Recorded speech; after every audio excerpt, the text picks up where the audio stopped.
tulipata hakikisho katika Ufunuo sura ya 13 ya kwamba yule mnyama anayemchukua mwanamke kahaba ni utawala wa upapa, na tukaona pia tafsiri la kwanza la vile vichwa 7 vya mnyama yule, kwa kuwa vina matafsiri mawili. Ufunuo sura ya 17 mstari wa 9 na mstari wa 10 nayo inasema, hapa ndipo penye akili zenye hekima. Vile vichwa 7 ni milima 7 anayokalia mwanamke huyo, navyo ni wafalme 7. 5 wamekwisha kuanguka na mmoja yupo na mwingine hajaja bado, naye atakapokuja imempasa kukaa muda mchache. Vile vichwa 7 vya mnyama anayemchukua yule mwanamke vina matafsiri mawili.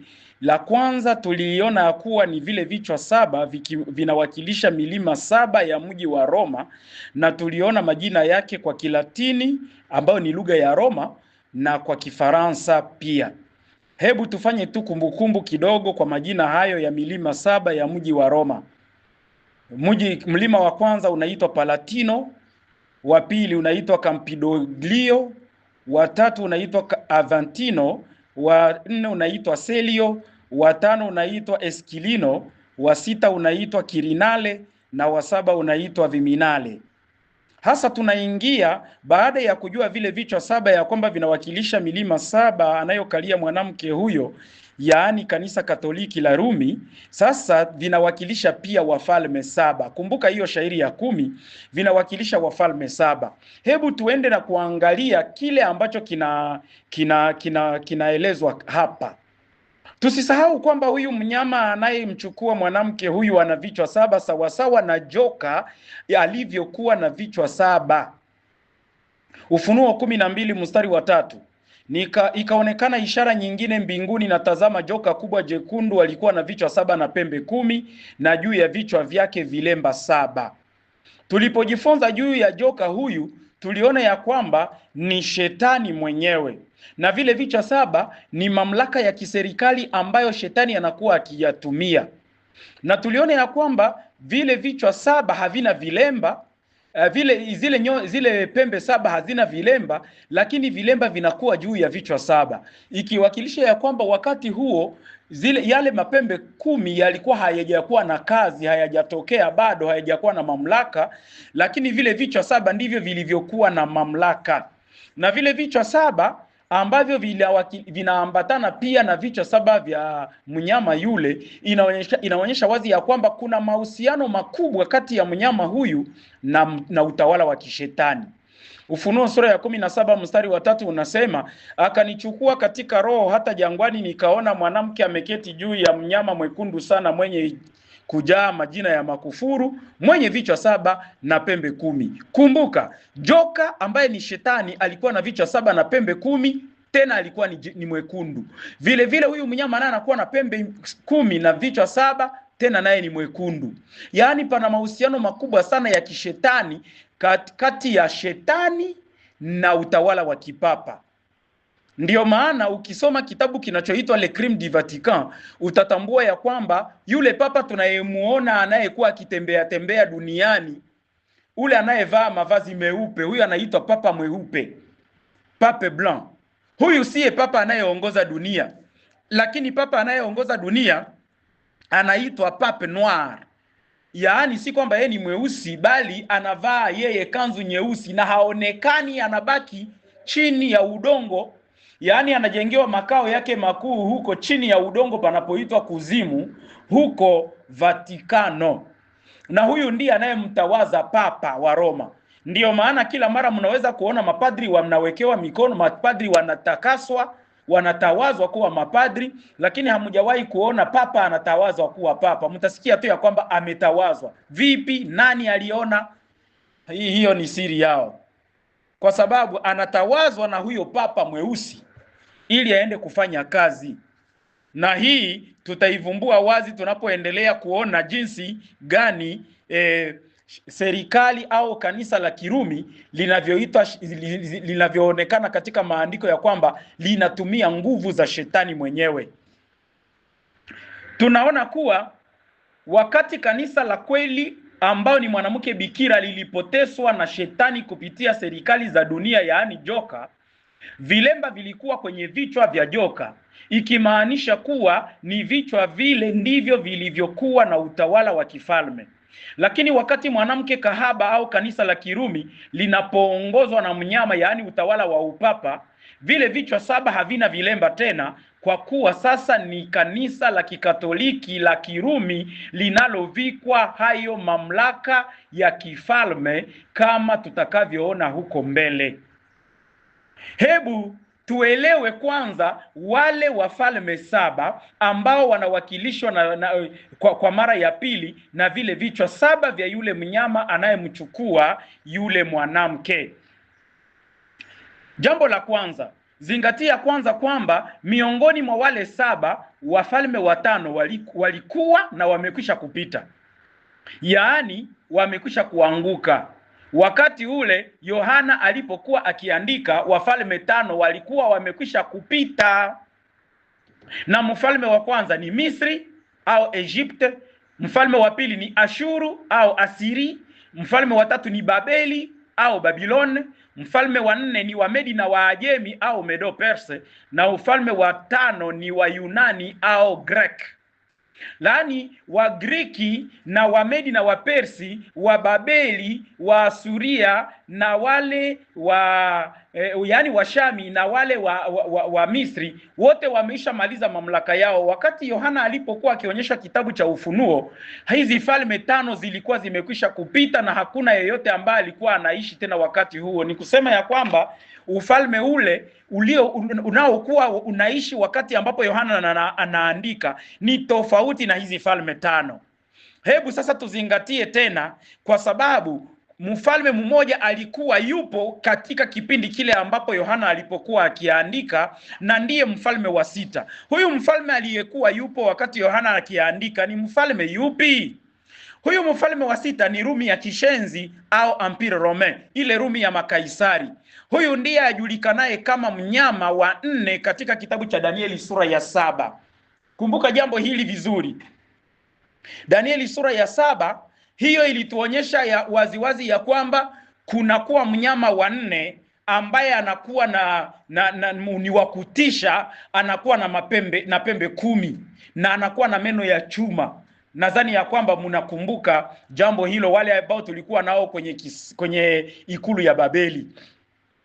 Lakini mwishowe zingatia kuwa kuna mfalme mmoja alikuwa hajaja bado wakati Yohana alipokuwa akiandika. Mfalme wa 6 ni Rumi ya Kishenzi au Rumi ya makaisari au Rumi ya kipagani. Na hiyo ndiyo ilikuwa ikiwepo wakati Yohana alikuwa akiandika. Ukikumbuka ya kwamba hata ni mfalme Domisiano aliyemtuma Yohana kwenye kisanga cha Patmo ili amhukumu, baada ya kuweza kumshusha ndani ya pipa la mafuta linalopikwa kambili linavyoivya, ili waone ya kwamba mafuta yataweza kumuua, lakini hakufa. Ndipo mfalme Domisiano akaamua aende atupwe kwenye kisanga cha Patmo. Na huyu mfalme Domisiano alikuwa anasimama badala ya huyu wa 6 ambaye tunasikia ya kwamba ndiye yupo. Yaani utawala wa Rumi ya kipagani ulikuwa ndio unaotawala wakati ambapo Yohana alipokuwa akiandika, na hiki ndicho kichwa cha 6. Angalia kichwa cha 7. Kichwa cha 7 ni mfalme mmoja ambaye alikuwa hajaja bado, lakini Yohana anasema atakuja baadaye. Ni kusema wakati ambapo Yohana alipokuwa akiandika, huu utawala ulikuwa haujatokea. Ni utawala upi? Ni Rumi ya kipapa, Rome papale. Na huu sasa ndiye yule mnyama wa Ufunuo sura ya 13 mstari wa 1 hadi 10. Unaona ya kwamba Yohana alimuona ya kwamba ni pembe kwa sababu haijatolewa ufalme, lakini alipokuja hakuwa tena pembe, akawa sasa mnyama, yaani na amekuwa mfalme anayetawala eneo kubwa. Na huyo sasa ndiye yule mnyama wa Ufunuo sura ya 13 mstari wa 1 hadi 10, ambao ni utawala wa kipapa ukiwakilishwa na mnyama anayetoka baharini. Kumbuka jambo lingine, huyu wa 7 ambaye ndiyo kichwa cha 7 cha mnyama, sasa inaonekana ya kwamba atatawala muda mchache, kisha atapata kidonda cha mauti na kushuka kuzimu, na baada ya hapo atapanda kutoka kuzimu, na mwishowe atarudi tena kama mfalme wa 8 na kwenda kwenye uharibifu, yaani kufanya mabaya zaidi ya yale ya kwanza, kisha anafikia hatua ya kuangamia. Huu ni utawala wa upapa uliopata jeraha la mauti, na lile jeraha la mauti likapona. Ufunuo sura ya 17 mstari wa 10 na wa 11 inasema, nayo ni wafalme 7, 5 wamekisha kuanguka na mmoja yupo na mwingine hajaja bado. Naye atakapokuja imempasa kukaa muda mchache. Na yule mnyama aliyekuwako naye hayuko, yeye ndiye wa 8, naye ni mmoja wa wale 7. Unasikia? Naye ni mmoja wa wale 7, ndiye wa 8. Huyu mnyama aliyekuwako naye hayuko na ndiye wa 8, yaani ndiye anayekuja nyuma ya wale 7, lakini pia ni mmoja wa wale 7, naye ameenenda kwenye uharibifu. Unaweza kujiuliza ni namna gani ni mmoja wa wale 7 tena ni wa 8, ijapokuwa mnyama hana vichwa vinane? Yeye mnyama hana vichwa vinane kwa sababu yule wa 7 ndiye atakayerudi tena kama wa 8. Tuangalie Ufunuo 17 mstari wa 8, inasema, yule mnyama uliyemuona alikuwako naye hayuko, naye yu tayari kupanda kutoka kuzimu na kwenda kwenye uharibifu. Na hao wakaao juu ya nchi wasioandikwa majina yao katika kitabu cha uzima tangu kuwekwa misingi ya ulimwengu watastaajabu wamuonapo yule mnyama, ya kwamba alikuwako naye hayuko, naye yu tayari kwenda kutoka kuzimu, kupanda kutoka kuzimu na kwenda kwenye uharibifu. Tunaweza kujiuliza zile kauli alikuwako naye hayuko naye yu tayari kutoka kwenda, maana yake nini? Ufunuo sura ya 13 mstari wa 1, wa 3 na wa 8 inatuelezea mengine zaidi, ili tupate kuunganisha hizo kauli mbili ya Ufunuo 17 na ya Ufunuo sura ya 13, ili tupate kuingilia maelezo tuelewe zaidi. Ufunuo 13 mstari wa 1, wa 3 na wa 8 inasema, kisha nikaona mnyama akitoka katika bahari mwenye pembe 10 na vichwa 7, na juu ya pembe zake ana vilemba 10, na juu ya vichwa vyake majina ya makufuru 3. Nikaona kimoja cha vichwa vyake kana kwamba kimetiwa jeraha la mauti, na pigo lake la mauti likapona. Dunia yote ikamstaajabia mnyama yule. Mstari wa 8, na watu wote wakaao juu ya nchi watamsujudu, kila ambaye jina lake halikuandikwa katika kitabu cha uzima cha mwana kondoo aliyechinjwa tangu kuwekwa misingi ya dunia. Aha. Sasa huyu mfalme wa 7 ambaye ni utawala wa upapa alikuwako naye hayuko naye atakuwako. Ufunuo sura ya 17 mstari wa 8 ndivyo inavyotuambia. Hayo yanaeleweka vipi? Hebu tuangalie sasa namna gani hiyo inaeleweka. Ukizingatia kuwa hapa kuna kauli zinazokaribiana kufanana, zinakaribia kufanana, zingatia, na zile zinazotumika kwa kumtaja Mungu zinafanana na hizi ambazo zinatumika kwa kumtaja huyu mnyama, lakini kwa njia iliyo tofauti. Yaani hazichangani, hazichangamane, na wewe ninataka zisikuchanganye. Angalia, kuna zile ambazo zinatuonyesha ni kiasi gani kuwepo kwa mnyama huyu kunaashiria upinzani dhahiri kinyume cha muumbaji. Ona kwanza, Mungu muumbaji wa milele anaitwa Alfa na Omega, aliyekuwako, aliyeko na atakayekuja. Aliyekuwako, aliyeko na atakayekuja. Ufunuo sura ya 1 mstari wa 8 inasema, mimi ni Alfa na Omega, mwanzo na mwisho, asema Bwana Mungu aliyeko na aliyekuwako na atakayekuja Mwenyezi. Ufunuo sura ya 4 mstari wa 8 nayo inasema, na hawa wenye uhai 4 kila mmoja alikuwa na mabawa 6 na pande zake zote, na ndani ya wamejaa macho, wala hawapumziki mchana wala usiku, wakisema, mtakatifu, mtakatifu, mtakatifu, Bwana Mungu Mwenyezi, aliyekuwako na aliyeko na atakayekuja. Unaona hizo sifa ambazo ni sifa za Mungu ambaye ni muumbaji. Lakini sasa mnyama huyu anapewa uwezo wa kufanya kazi yake kwa muda mchache. Mungu yeye ana uwezo wa kufanya kazi yake tangu milele hata milele, kwa sababu yeye mwenyewe ni Alfa na Omega, yaani yeye mwenyewe ni mwanzo na mwisho. Yeye mwenyewe hana mwanzo na hana mwisho, kwa sababu yeye ndiye ule mwanzo, yeye ndiye ule mwisho. Sasa huyu yeye mnyama atapewa miezi 40 na mingapi? Yeye anakuwa na muda mchache. Ufunuo 13 mstari wa 5 inasema, naye akapewa kinywa cha kunena maneno makuu ya makufuru. Akapewa uwezo wa kufanya kazi yake miezi 42. Mungu ni wa milele, lakini mnyama yeye alipewa nafasi ya kufanya kazi miezi 42. Na jambo lingine ni kwamba, na baada ya mnyama huyo kuinuka kutoka kuzimuni, ataenda kwenye uharibifu, kwa kuwa naye aliwaharibu watakatifu. Angalia Ufunuo sura ya 13 mstari wa 7 na mstari wa 10, nayo inasema, tena akapewa kufanya vita na watakatifu na kuwashinda. Hapo ndipo aliwaharibu. Akapewa uwezo wa uwezo juu ya kila kabila na lugha na jamaa na taifa. Mtu akichukua mateka naye atachukuliwa mateka. Mtu akiua kwa upanga naye atauawa kwa upanga. Hapa ndipo penye subira na imani ya watakatifu. Inaonekana wazi ya kwamba huyu mnyama naye anatoka kuzimu, anapanda kutoka kuzimu ili aende kwenye uharibifu. Katika uharibifu wake, jambo la kwanza, ataanza kuwaharibu watu wa Mungu, na baadaye naye anaharibiwa. Angalia Ufunuo sura ya 19 mstari wa 19 hadi 21, inasema, kisha nikamuona huyo mnyama na wafalme wa nchi na majeshi yao wamekutana kufanya vita na yeye aketie juu ya farasi yule, tena na majeshi yake. Yule mnyama akakamatwa na yule nabii wa uongo pamoja naye, yeye aliyezifanya hizo ishara mbele yake, ambazo kwa hizo aliwadanganya watu wale walioipokea ile chapa ya huyo mnyama, nao walioisujudia sanamu yake. Hao wawili wakatupwa wangali hai katika lile ziwa la moto liwakalo kwa kiberiti.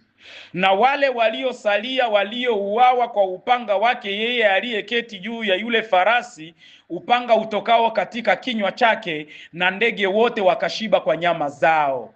Huo ndio uharibifu anaouendea huyo mnyama, yaani utawala wa upapa. Utawala wa upapa utakuja tena wa 8, kwa sababu ulikuja kwanza kama wa 7, na kule kuja kama wa 7 ukatenda kazi yake muda wa miezi 42.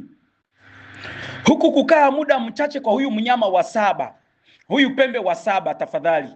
Huku kukaa kwa muda mchache kwa huyu pembe la 7, ambalo hatimaye linaenda kuja kuwa mnyama wa 8. Anaenda kuja kuwa wa 8, tena anakuja kwa uwezo wa mnyama. Kukaa kwake muda mchache, au kukaa kwa huyu upapa muda mchache, ni pale utawala wake ulipoinuka mwaka wa 538 baada ya Kristo na kufikia mwisho mwaka wa 1798 baada ya Kristo.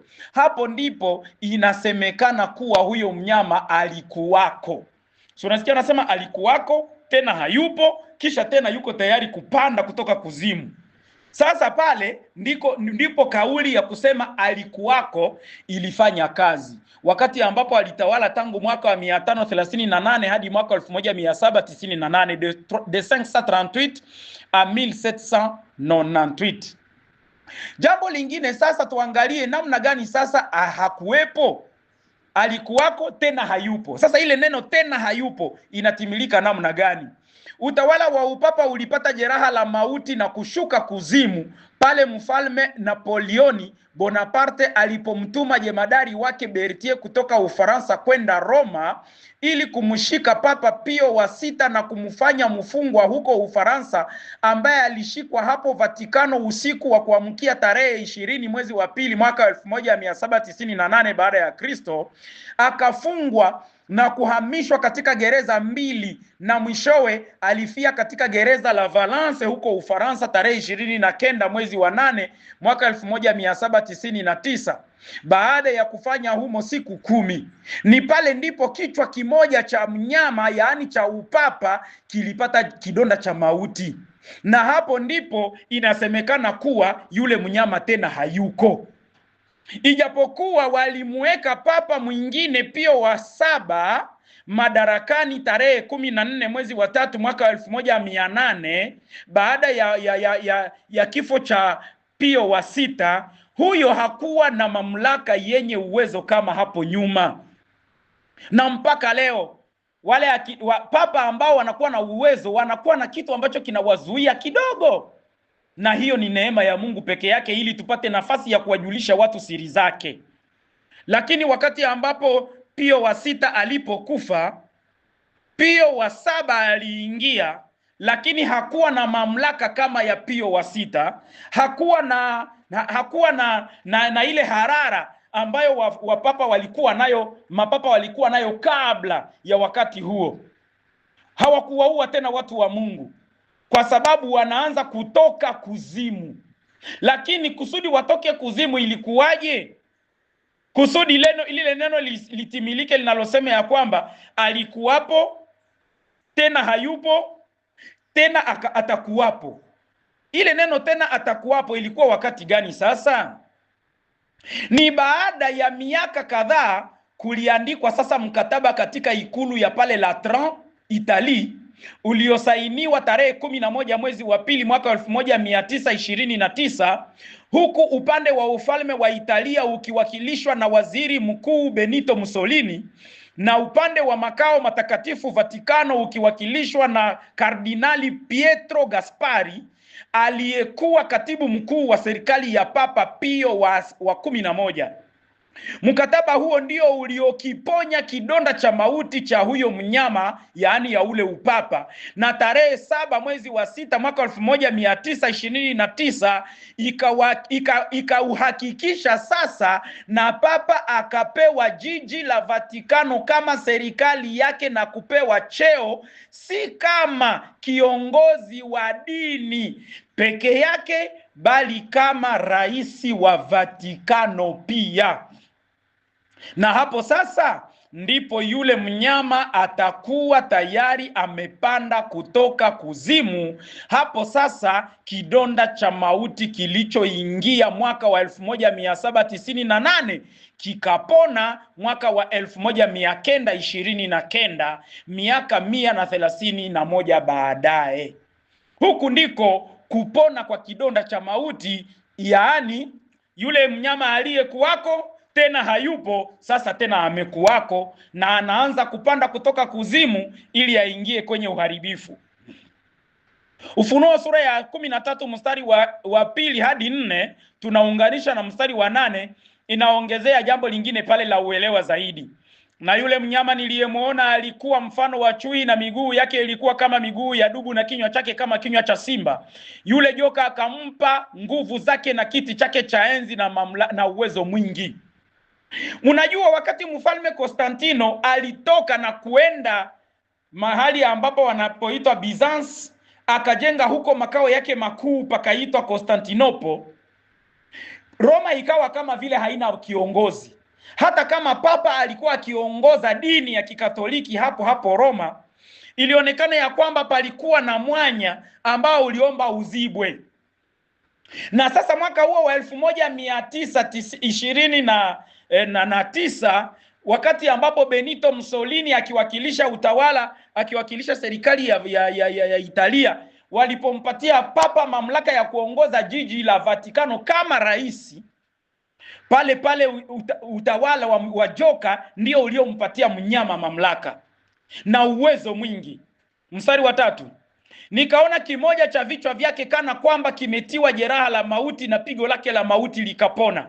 Hapo ndipo tunamaliza kuzungumzia namna gani lilitiwa jeraha la mauti. Jeraha la mauti ni pale ambapo kimoja cha kichwa chake, yaani mmoja wa watawala wa kanisa, mmoja wa vichwa vya kanisa, tutazungumzia hiyo tena kesho baadaye. Mmoja wa watawala wa kanisa, mmoja wa vichwa vya kanisa, mmoja wa viongozi vya kanisa ambaye ni Papa Pio wa 6 ndiye aliyekufa, na ikaonekana kana kwamba kichwa kimetiwa jeraha la mauti. Kwa nini jeraha la mauti? Ni kwa sababu mnyama hakufa. Unajua kama vichwa viko 7, yaani ni wote 7 ya kiunabii, yaani wote. Sasa kimoja kikitiwa jeraha la mauti, si vingine vitaendelea kutumika. Ndio maana nacho kilipopona sasa, ndipo kasheshe ikaingia uwanjani. Kidonda kile kilipopona, dunia yote ikamsajabia mnyama yule. Mstari wa 4, wakamsujudu yule joka kwa sababu alimpa huyo mnyama uwezo wake, nao wakamsujudu yule mnyama wakisema, ni nani afananaye na mnyama huyu? Tena ni nani awezaye kufanya vita naye? Tangu wakati huo watu waliipenda serikali. Serikali ilijikamatia mamlaka ya Mungu, na kiasi kwamba hata na utawala wa kipapa nao ukajikamatia mamlaka ya Mungu. Kumbuka ya kwamba makaisari waliitwa miungu. Neno la Kaisari lilikuwa kama neno la Mungu, na Kaisari ndiye aliyekuwa naabudu Mungu jua. Na utawala wa kipapa nao ulipopewa mamlaka hii, na ikaonekana wazi ya kwamba utawala wa kipapa hauna tena uwezo wa kidini, tafadhali, cheo cha kipapa hakina tena mamlaka ya kidini peke yake, bali kikawa pia na mamlaka ya kiserikali, ya kisiasa. Hapo kanisa likaingia hatarini. Haiwezekane kiongozi wa dini awe tena kiongozi wa siasa, haiwezekane hata kidogo. Hii ndio inaitwa mtafaruku, na hii ndio inaitwa uchafuzi wa mambo ya kiroho. Haiwezekane mtu ambaye anaongoza mambo ya kiroho tena aongoze mambo ya kiserikali. Au wewe ni kiongozi wa serikali, wa kiserikali, au wewe ni kiongozi wa kidini. Hata kama leo wengine wanaweza kutetea msimamo huo na kusema haina tatizo, mimi ninarudisha watu kwenye msingi wa Biblia. Sirudishe watu kwenye msingi wa madhumuni, siwarudishe watu kwenye msingi wa akili za binadamu. Na ukitaka unanichukia, utanipeleka wapi? Mimi ni binadamu ambaye ni udongo. Wewe kama Mungu anakuruhusu nipige chuma niweze kubomoka kama udongo ubomokavyo, haina tatizo, anayeruhusu ni Mungu. Lakini kama hajakuruhusu, hata kama utajifunza njia zako zote, hutaweza, kwa sababu yeye ndiye anayepana ruhusa ya kuweza kuharibu chombo chake cha udongo wakati ambapo kazi yake itakuwa imeisha. Lakini kama kazi yake haijaisha, utajitesa bure. Wewe kile ambacho unatakiwa kufanya ni kukubali ukweli na kuamini, kwa sababu unajengwa juu ya msingi wa Biblia. Angalia mstari wa 8, na watu wote wakao juu ya nchi wakamsujudu kila ambaye jina lake alikuandikwa katika kitabu cha uzima cha mwana kondoo aliyechinjwa tangu kuwekwa misingi ya dunia. Inamaanisha ya kwamba wote ambao wanamwabudu papa na kumkamata na heshima kama ya Mungu na kumuita Vicarius Filii Dei, wanamuita Semper, wanamuita Baba Mtakatifu, hao wote majina yao hayako ndani ya kitabu cha uzima cha mwana kondoo. Pole sana, lakini ungali na muda wa kuandikisha jina lako ndani ya kitabu cha uzima, ikiwa utakubali kuachana na utawala huu wa kipapa ambaye ni mnyama anayeongoza dunia yote kwenye upotevu, na kuungana na Kristo ambaye yeye ni simba wa Yuda atakayekuja kuhukumu dunia yote, na ukashika sabato yake takatifu ambao ndiyo alama pekee inayowaunganisha watu wake na yeye, ambao ndiyo muhuri utakaosimama imara kama njia ya malumbano na mapigano na mizozo kati ya dunia nzima na watu wa Mungu.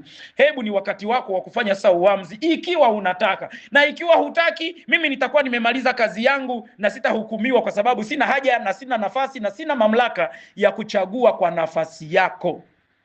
Sasa maana ya zile pembe 10 ni nini?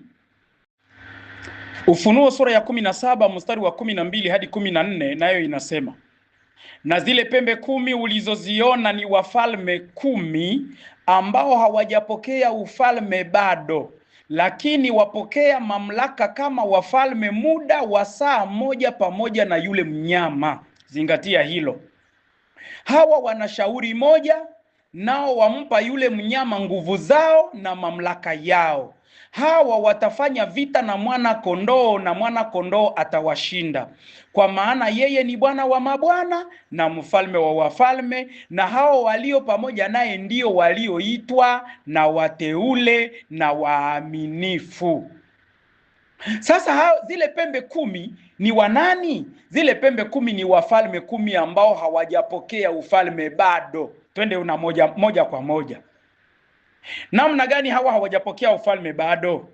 Hizi pembe 10 ambazo ni wafalme 10 tuliwaona tena katika Danieli sura ya 7, na tena ndio watakaoonekana kuwa hawajaupokea ufalme bado, ndio wanaoonekana kuwa hawajaupokea ufalme bado. Angalia Danieli sura ya 7 mstari wa 7, mstari wa 20 na mstari wa 24. Danieli sura ya 7 mstari wa 7, mstari wa 20 na mstari wa 24, nayo inasema: baadaye nikaona katika njozi ya usiku, na tazama, mnyama wa 4 mwenye kutisha, mwenye nguvu, mwenye uwezo mwingi, naye alikuwa na meno ya chuma makubwa sana. Alikula na kuvunja vipande vipande na kukanyaga mabaki kwa miguu yake, na umbo lake lilikuwa mbali kabisa na wale wa kwanza, naye alikuwa na pembe 10. Mstari wa 20, na habari ya zile pembe 10 zilizokuwa kichwani mwake, na ile pembe nyingine iliyozuka, ambayo mbele yake zilianguka pembe 3, yaani pembe ile yenye macho na kanwa lililonena makuu, ambayo kuonekana kwake kulikuwa hodari kuliko wenzake. Mstari wa 24, na habari ya zile pembe 10, katika ufalme huo wataondoka wafalme 10, na mwingine ataondoka baada ya hao, naye atakuwa mbali na hao wa kwanza, naye atawashusha wafalme 3. Hiyo ni kwa mujibu wa kitabu cha Danieli. Tuingie sasa katika mafafanuzi na uelewa zaidi. Katika kitabu cha Danieli sura ya 7 tuliona kuwa kuna pembe ndogo iliyozuka baada ya hizo pembe 10, ikaangusha pembe 3. Hawa wafalme 10 ni wafalme wa Ulaya walioinuka kama makabila washenzi waliosababisha kuanguka kwa Rumi ya Magharibi, Empire Romain d'Occident, mwaka wa 476 baada ya Kristo. Na huyu mfalme mwingine anayezuka baada yao ni mamlaka ya kipapa. Zile pembe 10, yaani yale makabila 10, yalikuwa yafuatayo. Wa kwanza wao ni Wafran. Tangu karni ya 5 hadi karni ya 8 wakaja kukaa Gole ya Ubeljiji, na mwaka wa 481 mfalme wao akaupanua ufalme wake. Pembe la pili ni Wasaksoni, ambao Wafaransa wanaita les Anglo-Saxons. Tangu katikati ya karni ya 5 au 5e siècle wakavamia eneo ya Kirumi lililokuwa Uingereza. Sehemu ya pili ya eneo hilo ilikuwa ni ya Kirumi. Pembe la tatu walikuwa wanaitwa Waalamani. Wafaransa wanaita les Allemands. Tangu karne ya 4 hadi ya 5, tangu karne ya 4 hadi ya 5, yaani 4e jusqu'au 5e siècle, wakavamia eneo la mashariki mwa Gaule na wakakaa huko kwa kuwa lilikuwa ni eneo la Kirumi pia. Pembe la 4 ni ufalme wa Burgundia. Wafaransa wanaita le Burgonde. Tangu karni ya 5 hadi ya 6 wakaja wakakaa katika bonde la mto Rhone unaotoka Uswisi na kupita kusini mwa Ufaransa hadi bahari ya Mediterania. Pembe la 5 wanaitwa Walombardi. Wafaransa wanaita les Lombards. Wakavamia Italia ya kaskazini mwaka wa 568, na huu ukawa ndio mwisho wa jaribio la ufalme wa Kirumi kujipanga upya. Pembe la 6 ni Wasuevi. Wafaransa wanaita les Sueves. Tangu karne ya 5 hadi ya 6 wakaja na kuweka ufalme wao kaskazini magharibi mwa Hispania mwaka wa 406. Pembe la 7 wanaitwa Wavisigothi. Tangu karne ya 4 hadi ya 6 wakiongozwa na Alaric waliupora mji wa Roma mwaka wa 410. Pembe la 8 ni kabila la Waheruli, les Herules, wakiongozwa na Odoacre. Walimuondoa madarakani Kaisari Romulus Augustule yaani Romulus Augustule, mwaka wa 476, na huo ndio ukawa ndio mwisho kabisa wa ufalme wa Kirumi, l'enfer de l'empire, donc la chute de l'empire romain. Na pembe la kenda ilikuwa ni kabila la Wavandali. Tangu karne ya 5 hadi karne ya 6 wakavuka mto Rhin mwaka wa 406 na wakauharibu mji wa Roma mwaka wa 455, kisha wakaunda ufalme wao Afrika ya Kaskazini, Afrique du Nord. Na kisha pembe la 10 ni kabila la Waostrogoti ambao wakiongozwa na Theodoric waliupiga Italia na kuondoa ufalme wa Odoacre mwaka wa 493.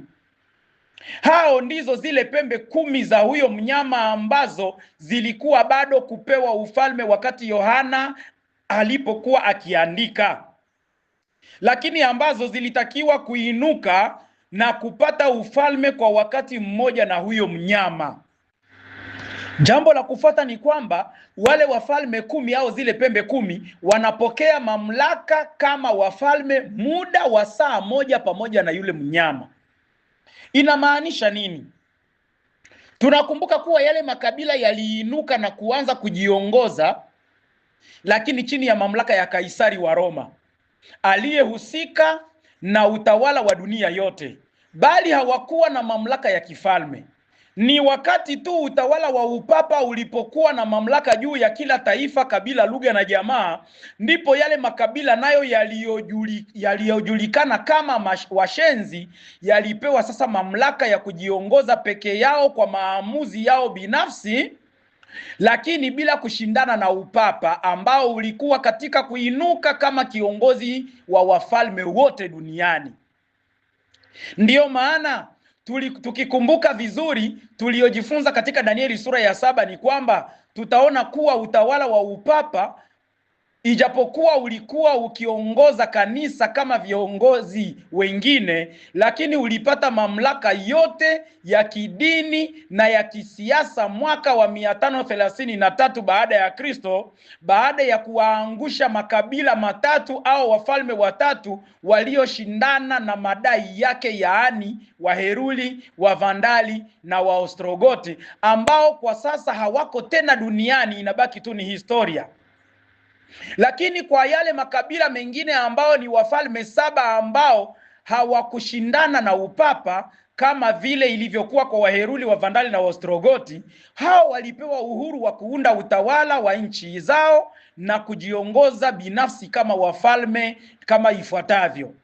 Wa kwanza, wale wa Frank wakawa Wafaransa na nchi yao ikaitwa Ufaransa, yaani France.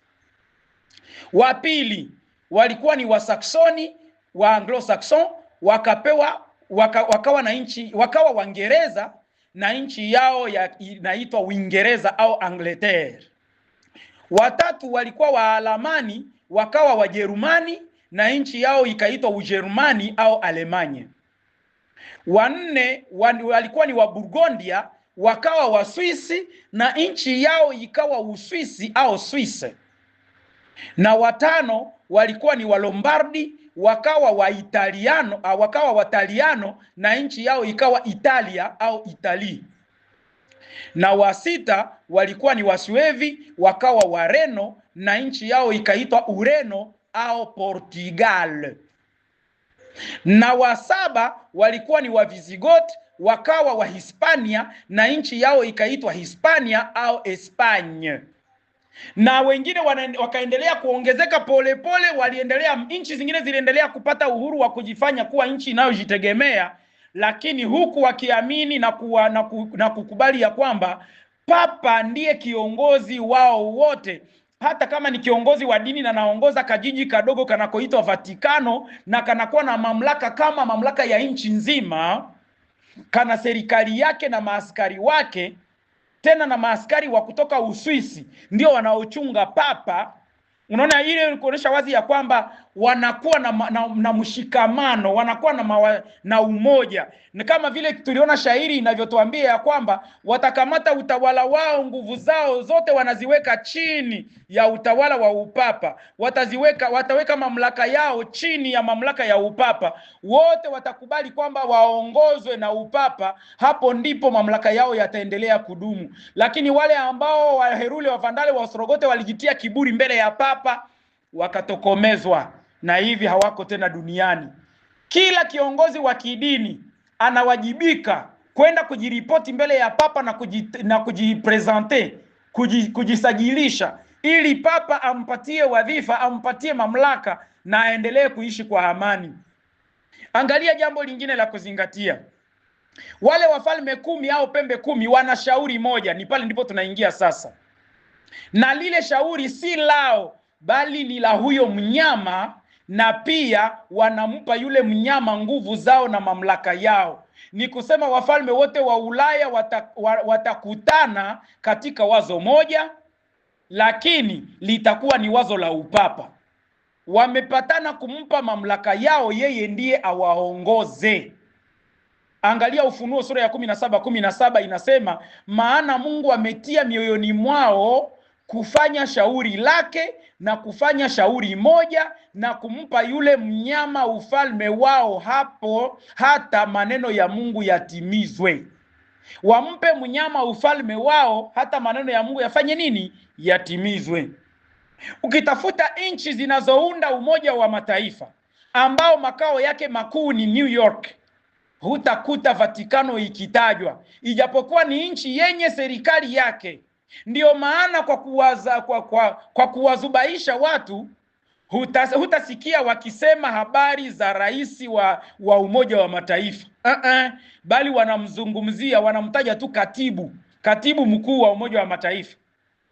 Hii ni kwa kuwa kiongozi wao aliye sirini ni utawala wa upapa, ambao ndiye mnyama wanayejiweka chini yake, chini ya mamlaka yake. Na kwa njia hiyo utamkuta kila kiongozi wa nchi yoyote duniani anapochaguliwa kuwa rais, punde tu baada ya kuapishwa, atafanya haraka kwenda kukutana na papa wa Roma ili ahakikishiwe uongozi wake.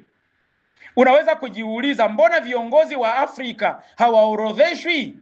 Usishangae, kwa kuwa nchi za Afrika zilitawaliwa na nchi za Ulaya, na kwa namna moja ama nyingine zikawa chini ya mamlaka ya nchi za Ulaya zinazokuwa chini ya upapa, ikimaanisha kuwa nazo zinakaa chini ya mnyama huyo huyo kama kiongozi wao wa kidini na wa kisiasa pia. Kwa sababu wewe unayekuwa chini ya mwenye yuko chini ya wengine, ni kusema wewe na uko chini ya hao wengine.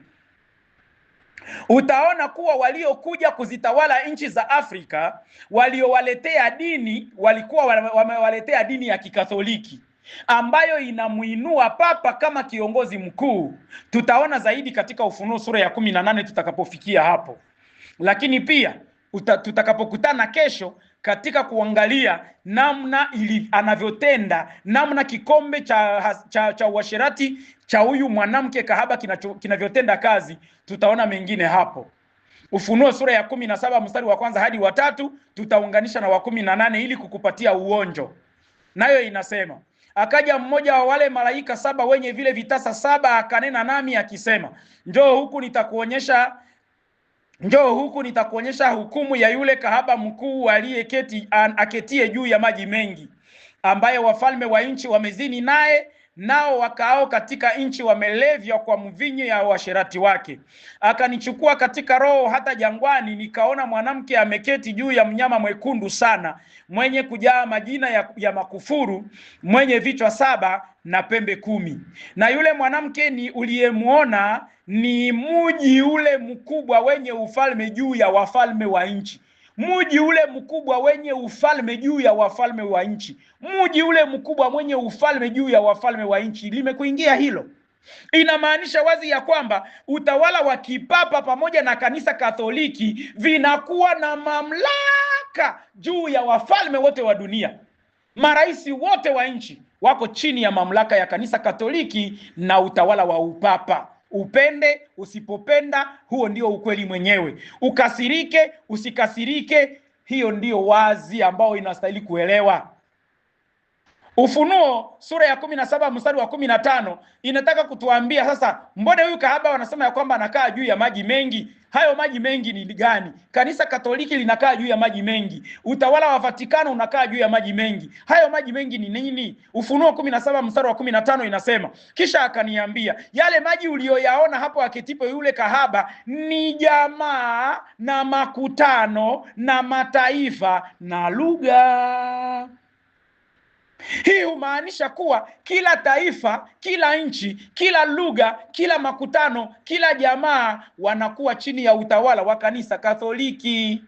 Ndio maana utaona mila na desturi nyingi za makabila ya dunia zinazoitwa ni za Kikristo zitakuwa ni za Kikatoliki peke yake, kwa kuwa ndipo walipotoa, ndipo walipofunzwa. Ufunuo 17 mstari wa 2 inasema, ambaye wafalme wa nchi wamezini naye, nao wakaao katika nchi wamelevya kwa mvinyo wa uasherati wake. Hii mifano mingi tutaiona katika somo linalokuja huko kuhusu kikombe cha uasherati wake wanachokunywa wakaaji wote wa dunia. Sipendi kusema chochote pale, tutaona vizuri katika somo lijalo. Hebu twende katika neno lingine. Wale wafalme wa Ulaya au hizi ile pembe 10 eti na watafikia wakati wa kumchukia. Kutakuwa nini? Wale wafalme wa Ulaya na Umoja wa Mataifa watafikia hatua ya kumchukia yule kahaba, yaani lile kanisa la Rumi na jiji lake la Vatikano, na kumla nyama yake. Sasa kumla nyama yake ni wakati gani? Ni wakati wa mapigo 7 ya mwisho, ndipo hatua hii itafikiwa.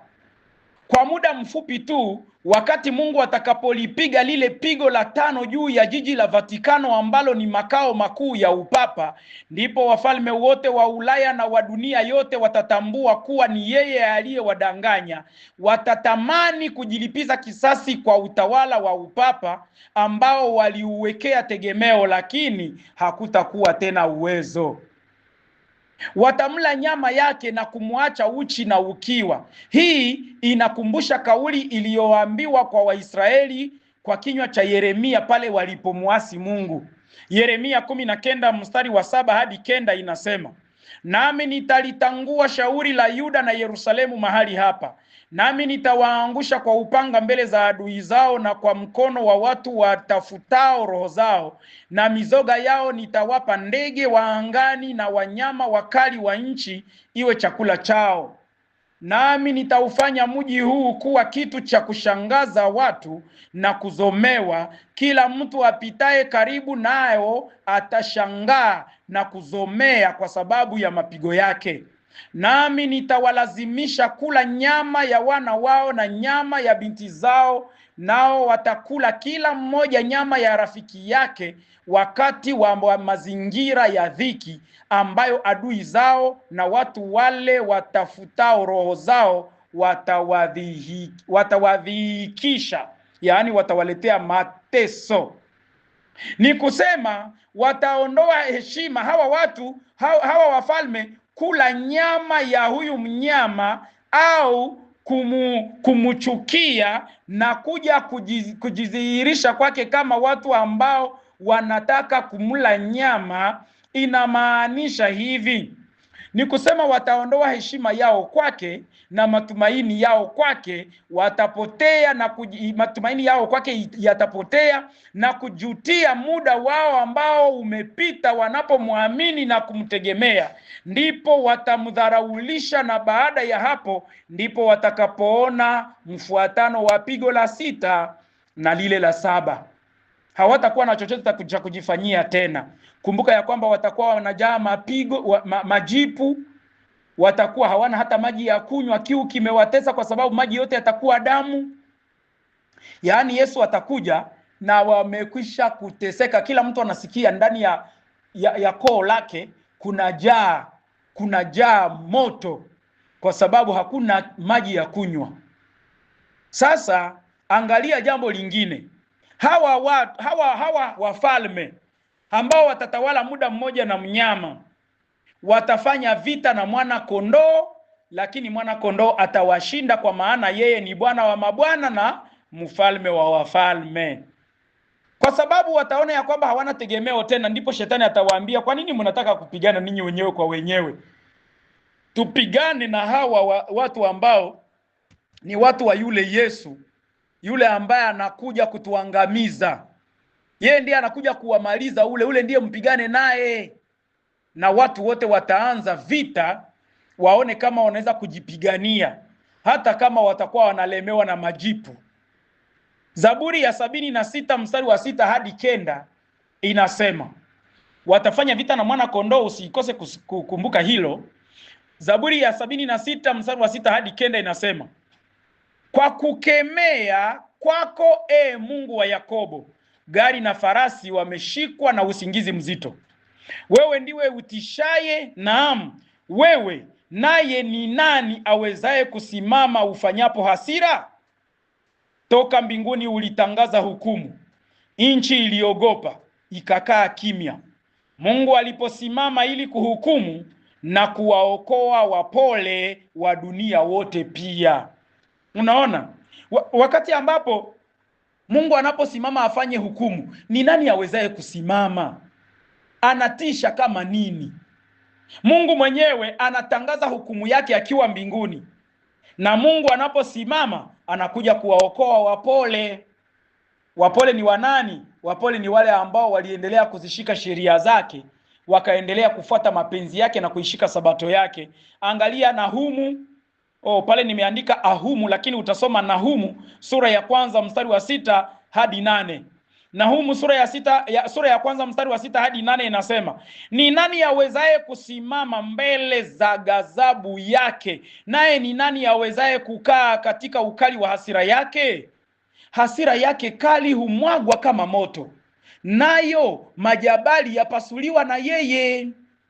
Bwana ni mwema, ni ngome siku ya taabu, naye huwajua hao wamkimbiliao. Lakini kwa gharika ifurikayo apakomesha kabisa mahali pake, na kuwafuatia adui zake hata gizani. Yaani Bwana anapowafuata adui zake mpaka gizani anawafuata huko. Tena hakuna mtu awezaye kuwaokoa adui zake siku ya taabu. Yaani yeye akitomboka na ametomboka, anamwaga hasira yake kama moto. Sasa uangalie Ufunuo sura ya 6 mstari wa 14 hadi 17, ndipo utaelewa vizuri namna gani hawa watu ambao wanakuja kufanya vita na mwana kondoo watashindwa, kwa sababu watatamani kuwapiga watu wake, kisha yeye mwenyewe anaingia uwanjani. Watakapomuona uwanjani, wanaanza kuinua kichwa, wote wanaishia uharibifu. Na hapo ndipo hata na yule mnyama naye ataishia uharibifu. Ufunuo sura ya 6 mstari wa 14 hadi 17 inasema, mbingu zikaondolewa kama ukurasa ulivyokunjwa, na kila mlima na kisiwa kikahamishwa kutoka mahali pake. Na wafalme wa dunia na wakuu na majemadari na matajiri na wenye nguvu na kila mtumwa na muungwana, na wakajificha katika pango na chini ya miamba ya milima, wakiiambia milima na miamba, tuangukieni, tusitirini mbele ya uso wake yeye aketie juu ya kiti cha enzi na hasira ya mwana kondoo. Kwa maana siku ile iliyo kuu ya hasira yao imekuja, naye ni nani awezaye kusimama? Ndio maana hawataweza kusimama. Watakuja wanajigamba eti wanakuja kupigana. Kumbe uharibifu unawajia pale pale, na ule uharibifu wao utakapofika, hapo ndipo mwisho wa vita vya Armagedoni, kama tulivyojifunza katika siku za nyuma. Tuangalie jambo la mwisho sasa. Hao walio pamoja na Yesu Kristo ndio walioitwa na wateule. Wanaokuwa pamoja na Yesu Kristo ndio walioitwa, tena ndio wanaoitwa wanani? Wateule. Tena wanani? Waaminifu. Maneno haya matatu ni wale walio pamoja na Kristo. Ufunuo 14 mstari wa 1, wa 4 na wa 5 inasema, kisha nikaona natazama, huyo mwana kondoo amesimama juu ya mlima Sayuni, na watu 144,000 pamoja naye, wenye jina lake na jina la Baba yake limeandikwa katika vipaji vya nyuso zao.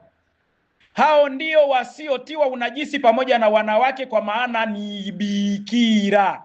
Hao ndio wamfuatao mwana kondoo kila aendako. hawa wamenunuliwa katika wanadamu malimbuko kwa Mungu na kwa mwana kondoo, na katika vinywa vyao haukuonekana uongo, maana hawana mawaa. Ngoja nikwambie wewe unayedanganywa na watu wanaopita milango kwa milango wakikwambia kwamba hamtaenda mbinguni, bali watakaoenda mbinguni ni 144,000 peke yake. Elewa ya kwamba Biblia inatuambia vizuri ya kwamba hawa watakaoenda mbinguni 144,000. Kumbuka kile tulichojifunza katika kitabu cha Ufunuo sura ya 7. Na tukaona ya kwamba hawa ni wale watakaokutwa wako hai, ambao wataitwa Israeli, kwa kuwa watakuwa ni washindi, wamemshinda mnyama na sanamu yake.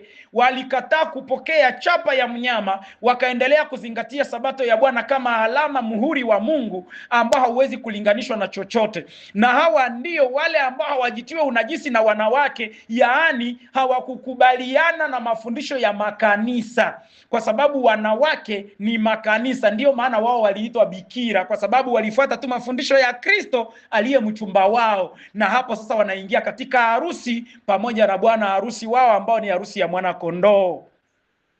Na hawa katika kinywa chao inaonekana ya kwamba hapakuonekana uongo. Tukikumbuka kitabu cha Misali sura ya 30 mstari wa 5 na wa 6 inaosema ya kwamba kila neno la Mungu limehakikishwa, yeye ni ngao yao wamwaminio. Usiongeze neno katika maneno yake, asije akakulaumu ukaonekana muongo. Ni kwamba katika vinywa vya hawa wanaoenda mbinguni hawakufundisha maneno ya watu, walifundisha maandiko matakatifu peke yake, na hapo hawakulaumiwa na Mungu kwamba ni waongo, kama vile alivyowaita wengine kuwa ni waongo, kwa sababu walifundisha mapenzi yao, walifundisha kile wanachokitaka, walifundisha kile ambacho kinawapendeza. Lakini sikiliza, hawa wanaitwa bikira, wanamfuata mwana kondoo kokote aendako. Sasa wewe mwenyewe anasema utabaki hapa duniani, utakuwa unamfuata nani? Tena Biblia inaposema ya kwamba wote ambao tumemaliza kusoma hapo juu ya kwamba watamkimbia Mungu, wanamkimbia mwana kondoo na kusema milima na miamba ituangukie. Sasa wewe utakuwa wapi? Milima na miamba inapokuangukia, utakuwa ungali mzima kweli? Na cha kushangaza ni kwamba milima na miamba haitawaangukia, kwa sababu katika tetemeko la nchi lililokuja kabla ya mvua ya mawe, Mungu hata ruhusu hata tetemeko moja imuue mtu, kwa sababu inaomba wale watu wapate mapigo yote, na lile pigo la 7 lenye kuwaangushia mawe yanayokuwa na uzito kama talanta, yaani takriban kilo 50, inabidi waangukie na wasikie utamu wa dhambi walizozifanya, namna gani unavyoleta uchungu sasa katika yale mapigo, hasa hususan ile pigo la 7. Na baada ya hapo inabidi wamuone mwana wa Adamu akija mawinguni na uso wake, kinywa chake, pumzi yake, utukufu wake, ndio upate kuwaua, wala si kitu kingine. Angalia Waebrania sura ya 8 mstari wa 10 na wa 12 inasema, maana hili ndilo agano nitakaloagana na nyumba ya Israeli baada ya siku zile, asema Bwana Mungu. Nitawapa sheria zangu katika nia zao, na katika mioyo yao nitaziandika. Nami nitakuwa Mungu kwao, nao watakuwa watu wangu. Kwa sababu nitawasamehe maovu yao, na dhambi zao sitazikumbuka tena. Ndiyo maana Ufunuo sura ya 14 mstari wa 5 inasema, katika vinywa vyao hamkuonekana uongo, maana hawana mawaa, hawana dhambi. Wanaonekana kuwa hawana dhambi si kwa sababu hawajawahi kutenda dhambi, bali wanaonekana kuwa hawana dhambi kwa sababu Mungu amekwisha kuwasamehe dhambi zao na kisha hazikumbuki tena, na wanaonekana kana kwamba hawajawahi kutenda dhambi. Wanaonekana kuwa ni bikira, na bikira peke yake. Hapo sasa wenye dhambi watashindwa kuwaamudu. Ijapokuwa waovu wanawachukia wenye haki sababu ya sheria wanayoishika na kuihubiri kwa wengine, Mungu hata waacha mikononi mwa waovu, lakini wenye haki ndio watakaoirithi nchi. Angalia Zaburi ya 37 mstari wa 28 hadi 34, ambalo litakuwa ni shairi letu la mwisho, nayo inasema, kwa kuwa Bwana hupenda haki, wala hawaachi watauwa wake. Wao hulindwa milele, bali mzao wa wasio haki ataharibiwa. Wenye haki watairithi nchi, wenye haki watairithi nchi, nao watakaa humo milele. Unaona? Na ile nchi Biblia inasema vizuri katika kitabu cha Waebrania sura ya 11 mstari wa 16 ya kwamba ni nchi ya mbinguni. Sasa ninyi mnaosema mtabaki hapa, mtakuwa katika nchi gani? Ni ile nchi ya mbinguni ndiyo itakayoshuka duniani, sio nchi ya kufikiria. Ipo tayari na Yesu amekwisha kuiandalia. Mungu asifiwe, kwa sababu hata kiti changu nami kipo. Inabidi Mungu anisaidie nisije nikafanya mbwembwe nikapoteza kiti changu. Na wewe kiti chako kipo ikiwa unataka, na usifanye mzaa usije ukapoteza kiti chako. Ninarudia mstari wa aya ya 30 inasema, kinywa chake mwenye haki hunena hekima, na ulimi wake husema hukumu. Sheria ya Mungu wake imo moyoni mwake. Unasikia? Sheria ya Mungu wake imo moyoni mwake, hatua zake hazitelezi. Ndio maana Mungu alisema katika mioyo yao ataandika sheria yake. Hao watu ndio wanaoitwa wenye haki, kwa sababu sheria ya Mungu wao inakuwa mioyoni mwao, na aliyeiandika humo ni Mungu mwenyewe. Mtu asiye haki humuvizia mwenye haki na kutafuta jinsi ya kumufisha. Ninajua wale ambao hawapendi kuishika sheria ya Mungu, wanaposikia hata tukihubiri sheria ya Mungu hapa watakwazika sana, lakini pole sana, kwa sababu hakuna anayekuwa na maisha yangu katika mikono yake isipokuwa yule ambaye ninamtumikia. Mstari wa 31 inasema, sheria ya Mungu wake imo moyoni mwake, hatua zake hazitelezi. 32, mtu asiye haki humuvizia mwenye haki na kutafuta jinsi ya kumufisha. 33, Bwana hata muacha mkononi mwake, wala hata mlaumu atakapohukumiwa. Unasikia? Wewe umungoje Bwana, uishike njia yake, naye atakutukuza uirithi nchi. Wasio haki watakapoharibiwa utawaona. Haleluya. Tumesoma ya kwamba huyu mnyama ijapokuwa anataka aliinuka tena kutoka kuzimuni, lakini anaendea uharibifu. Na Biblia inasema vizuri, hii Zaburi ya 37 mstari wa 34, wenye dhambi watakapoharibiwa, waovu watakapoharibiwa, wasio haki watakapoharibiwa, utawaona.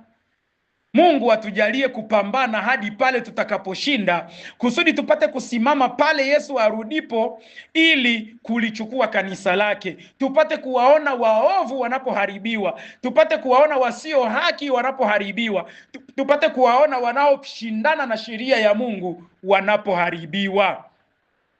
Ikiwa Mungu ataturuhusu sasa, Mungu akitujalia, siku ya kesho tutaangalia sasa kile ambacho kinatoka katika mvinyo wa uasherati wa huyu kahaba mkuu, tuone ni kitu gani na ndicho kilisababisha kwamba Mungu amletee hukumu. Hebu na tuombe.